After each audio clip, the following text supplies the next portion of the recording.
ખાડના ભાવ જાણે રોકાવાનું નામ જ નથી લઈ રહ્યા. જ્યારે એક સમયે લગભગ 40 રૂપિયા પ્રતિ કિલોના ભાવે ખાડ મળતી હતી, ત્યાં હવે અનેક શહેરોમાં ભાવ વધીને 60 રૂપિયા અને કેટલીક જગ્યાએ તો 70 રૂપિયા પ્રતિ કિલો સુધી પહોંચી ગયા હોવાના અહેવાલો સામે આવી રહ્યા છે. આ ભાવ વધારો એવા સમયે થયો છે જ્યારે તહેવારોની સિઝન શરૂ થવાની છે. રક્ષાબંધન બાદ જન્માષ્ટમી, ગણેશ ઉત્સવ અને દિવાળી જેવા તહેવારો આવશે.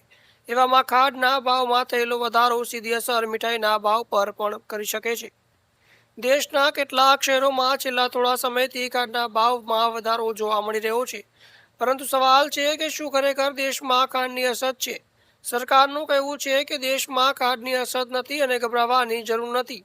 સરકાર દ્વારા વધારાની સપ્લાય જાળવવા માટે ખાંડની આયાતનો નિર્ણય પણ લેવામાં આવ્યો છે.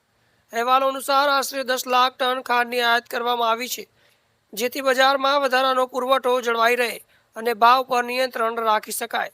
બીજી તરફ ખાંડ ઉદ્યોગ સાથે જોડાયેલા સંગઠનોનું કહેવું છે કે દેશમાં ખાંડની કોઈ ગંભીર અછત નથી. સાથે જ નવા શેરડી પિલાણ સિઝનના વહેલા શરૂ થવાની શક્યતા પણ વ્યક્ત કરવામાં આવી રહી છે. હવે વાત કરીએ સરકાર અને વિપક્ષના અલગ અલગ દાવાની. સરકાર તરફથી ખાંડના ભાવમાં વધારા પાછળ સટ્ટાબાજી અને બજારમાં મેનિપ્યુલેશન જેવા કારણો તરફ પણ ઇશારો કરવામાં આવ્યો છે. ખાંડની ઉપલબ્ધતા પર અસર પડી છે અને તેના કારણે ભાવમાં વધારો થયો હોવાનો દાવો કરવામાં આવી રહ્યો છે.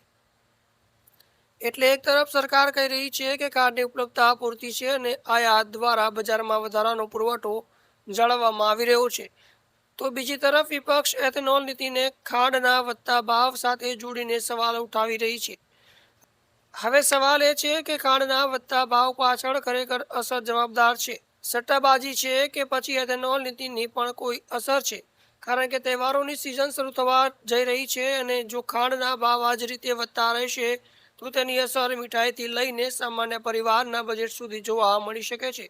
આ સમગ્ર મામલે સરકાર અને વિપક્ષના દાવો વચ્ચે હકીકત શું છે તે આગામી દિવસોમાં વધુ સ્પષ્ટ થશે. માટે જોડાયેલા રહો DMIT ન્યૂઝ ગુજરાતની વાત જનતાની.